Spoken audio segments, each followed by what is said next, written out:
Hello, my name is seagrief and welcome to the greatest journey that you and I shall ever make, entrance and exit from the physical dimension. Some teachers have called this the great adventure, and one day you and I will come at last to the end, only to find that it is just another beginning. For what other reason do ends exist? I have been a working astrologer for 33 years here in Scandinavia, and during that time I've been constantly exposed to experiences with friends, clients and family around the theme of death. I've gathered lots of material and now I wish to share my research with you, the reader. It's a pioneering book, has original material that's never been presented before, and such book doesn't exist on the international book market.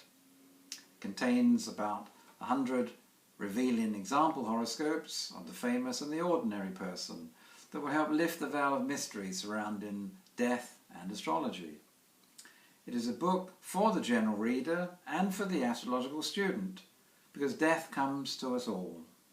It is not a book that teaches you how to predict death, but it is a book about the continuity of consciousness.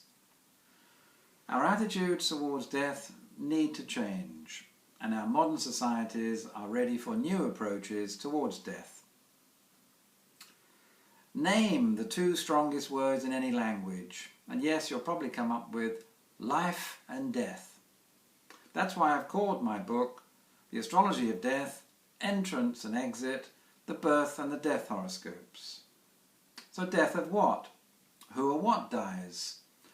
Has it ever occurred to you that death is simply the disappearance of the personality from the physical plane? Have you lived before? If so, you have died before. You have lived and died many times as an evolving soul moving through time, through history, to a fuller and larger existence.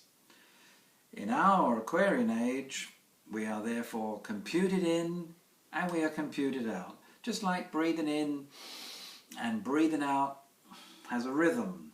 There is both therefore a birth and a death horoscope. What unfinished business did we come into this life to complete? And did we, at death, complete it? Or does it remain incomplete and will follow us into the next lifetime? Why are certain planets dominant at the time of death? What is a Saturnian, a Uranian, a Neptunian or a Platonic way of dying? Because they are different. We often see the planets Venus and Jupiter prominent at the time of exit, but this promotes a more beautiful form of release and the meeting with lighted beings. Then there is the bardo states. What are the planetary bardo states in between lives? Now, mystics throughout the ages have told us that we travel to the planets after death. I'm sure for the vast majority of readers this will come as a revolutionary theory. But you can look forward to read all about this, about the soul's evolutionary journey through these planetary bardo states in chapters 12 and 13 of my book. Michael Jackson, for example, was born under a Sun-Pluto conjunction, and he died when the Sun and Pluto were in opposition aspect.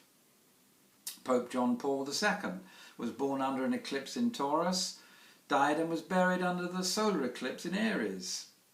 Opera star Pavarotti was born with the Sun in Libra and died with the Sun in Virgo. Does that mean he will reincarnate, where the heartbeat stopped in Virgo, reincarnate as a Sun sign Virgo? Well, can astrology provide meaning to such patterns?